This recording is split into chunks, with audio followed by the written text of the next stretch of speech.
नमस्कार दोस्तों, राशि और रिश्ते पे आपका स्वागत है। मेरा नाम देवेंद्र है और आज हम देखेंगे मेष राशि के बारे में।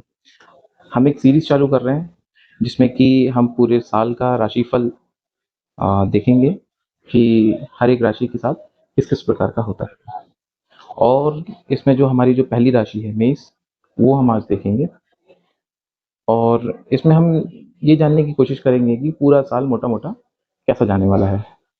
जैसे कि हमको मालूम है कि जो हम कुंडली देखते हैं, हमारे हिंदू धर्म में वो मूलतः 9 ग्रह के बेस पे देखते हैं और जिसमें कि हमारे जो 4 ग्रह हैं, वो लंबे समय तक रहते हैं और कभी भी जब हम कुंडली देखते हैं, जो ज़्यादा टाइम तक रहते हैं, उस चीज़ की हमको ज़्यादा टेंशन रहती है। मान लो कि हमारी ज़िंदगी में कभी भी दुःख आता है, तो दुःख ज़्यादा समय तक ना रहे, ऐसे कौन से प्लैनेट हैं जो ज़्यादा समय तक रहते हैं, तो वो सारी चीज़ें हम इससे देखते हैं।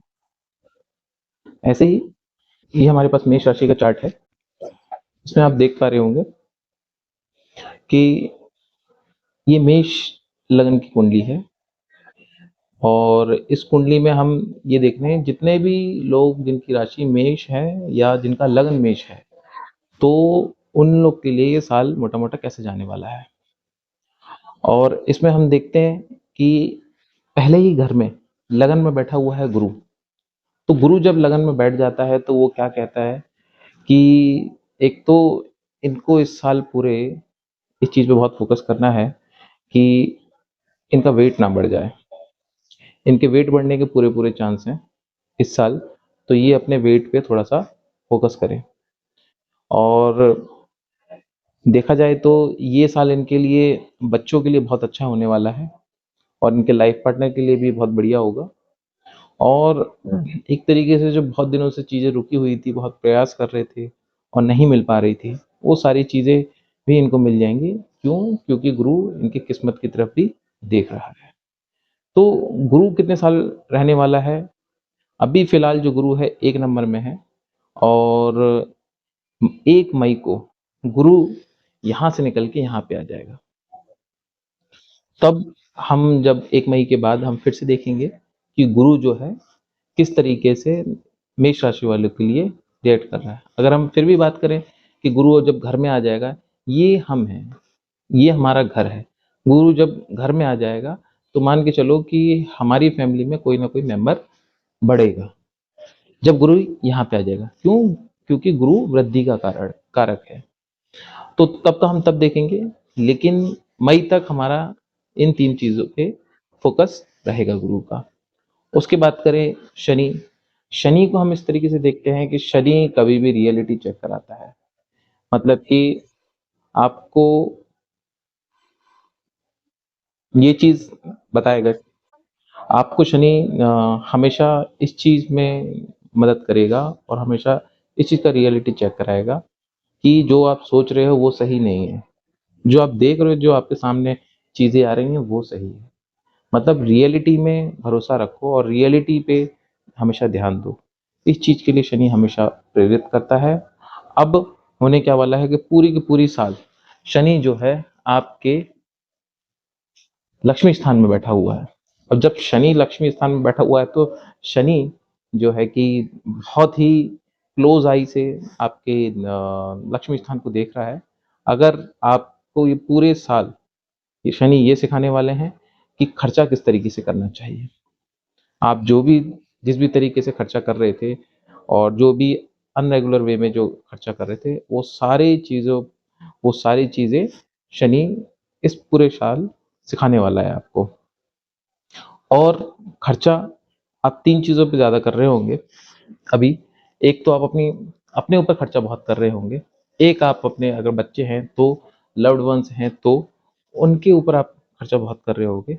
और दूसरा एक इस तरह के खर्चे भी निकल के आ रहे होंगे जो अनएक्सपेक्टेड हों। मतलब कि जिसका आपने कोई एक तरीके से प्लान ना किया हो, ऐसे खर्चे आपके सामने निकल के आ रहे हों।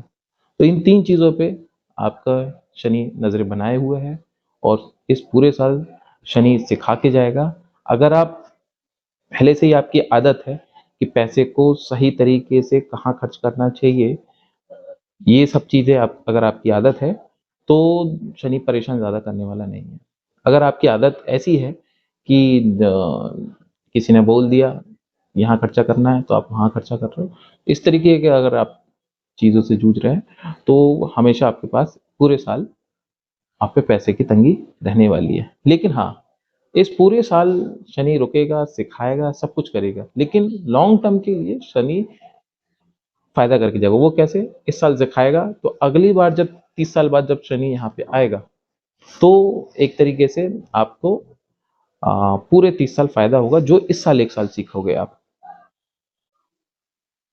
जैसे कि हम यहाँ देख रहे थे कि जो शनि है पूरे साल हमको एक तरीके से सिखा के जाएगा, और जैसे ही साल कंप्लीट होगा, उसके बाद हमको आने वाले जो 30 साल हैं, वो पैसे के साथ हमको कैसे रिएक्ट करना चाहिए, पैसे के साथ हमको कैसे बिहेव करना चाहिए, वो सारा कुछ हमको अगले 30 साल तक फ़ायदा करेगा। अगर आप सही से चल रहे हो, तो आप कोई दिक्कत की बात नहीं, और अगर आप सही से नहीं चल रहे हो, तो आपको स्ट्रगल करना पड़ेगा। और बाकी प्लैनेट्स की बात करें, अगर सूर्य की बात करें हम, और अगर चंद्रमा की बात करें, चंद्रमा क्या हर ढाई दिन में एक घर से दूसरे घर चला जाता है, और सूर्य जो है हर महीने एक एक घर छोड़ के दूसरे घर में चला जाता है। बाकी रही शुक्र की बात, तो ये भी लमसम 1 से डेढ़ महीने के आसपास एक घर में रहता है, उसके बाद चाल बदल देता है। मंगल भी इसी तरीके से चलता है। मैं इसलिए इन प्लैनेट्स के बारे में डिस्कस नहीं कर रहा हूँ, क्योंकि ये प्लैनेट्स की ज़्यादा देर टेम्परेरी हैं, ये ज़्यादा देर तक रहते नहीं हैं यहाँ पे। जैसे ही ये प्लैनेट एक घर से दूसरे घर में जाते हैं, तो ये अपना प्रभाव कम कर देते हैं, तो जिस घर में जाएँगे उसके प्रभाव आएँगे। तो ऐसे ही हम अगली राशि के बारे में देखेंगे। मैं ये सीरीज़ चालू कर रहा हूँ क्योंकि मीन राशि जो है सबसे लास्ट राशि है, उसकी राशि वाले को बहुत ज़्यादा वेट ना करना पड़े, इसलिए पहली राशि मैं मेष ले रहा हूँ। अब जो नेक्स्ट राशि के बारे में जो बताऊँगा पूरी साल का, वो मैं बताऊँगा मीन राशि के बारे में, ठीक है? अब हम बात करें राहु और केतु की, तो राहु हमारा बैठा है 12वें घर में, और केतु हमारा बैठा है छठे घर में। जब केतु हमारा छठे घर में बैठ जाता है, तो होता क्या है, केतु की प्रवृत्ति होती है कि जो भी चीज़ चल रही हो, उसको रोक के नया काम चालू करा देता है। तो जितना भी हमारे अगर रोग, ऋण, शत्रु होंगे यहाँ पे, अगर हमारी कोई बहुत दिन से बीमारी बनी हुई है, तो उस चीज़ को बिल्कुल अ, एक तरीके से ऑपरेट भी करा सकता है, अगर बहुत लॉन्ग टर्म की बीमारी है तो। तो एक तरीके से मान के चलो, इस टाइम पीरियड में पूरा का पूरा 1.5 साल यहाँ पे केतु रहने वाला है। इस टाइम पीरियड पे आपके दुश्मन कितना भी कोशिश कर लें, आपका नुकसान कर नहीं पाएंगे, क्योंकि केतु की प्रवृत्ति होती है कि दुश्मन भी रहने नहीं देगा। और बात करें कि अगर आपने कुछ वो लेके रखा है, लोन वगैरह लेके रखा है, तो इस टाइम पीरियड में आप उसको वो ख़त्म हो जाएगा, लोन भी चुक जाएगा। तो इस तरीके से केतु यहाँ पे ये इफेक्ट डालेगा। अगर बात करें राहु की, जो हमारा बैठा है 12वें घर में, तो जब राहु 12वें घर में बैठ जाता है, तो उसकी प्रवृत्ति क्या होती है, राहु एक तरीके से कम में संतुष्ट नहीं होता, वो ज़्यादा में संतुष्ट होता है। तो ये राहु बैठा है खर्चे के स्थान में, नुकसान के घर में। तो राहु एक तरीके से आपको प्रेरित करेगा कि हर चीज़ के लिए खर्चा करो, और ये आपका लाइफ में खर्चा बढ़ाएगा इन 1.25 साल में। और ये बिल्कुल आपके अननेसेसरी खर्चे हो सकते हैं, जो कि लाइफ में कोई यूज़ ना हो, ऐसे खर्चे हो सकते हैं। तो आपको थोड़ा सा लगाम लगाना है। और अगर आप कहीं विदेश यात्रा है, कहीं पे भी जाने की कोशिश कर रहे हैं, तो जितना भी डॉक्यूमेंटेशन पार्ट है, वो सारा कुछ आपको अच्छी तरीके से देखना पड़ेगा, क्योंकि राहु आपका भ्रम का प्लैनेट है, एक तरीके से हेलुसिनेशन का प्लैनेट है। तो आपको हेलुसिनेशन भी हो सकती है कि मेरे तो सारे डॉक्यूमेंट ठीक हैं, और कल जाने बैठे हो और एक आध डॉक्यूमेंट, बहुत मेजर डॉक्यूमेंट आपका गायब हो जाए।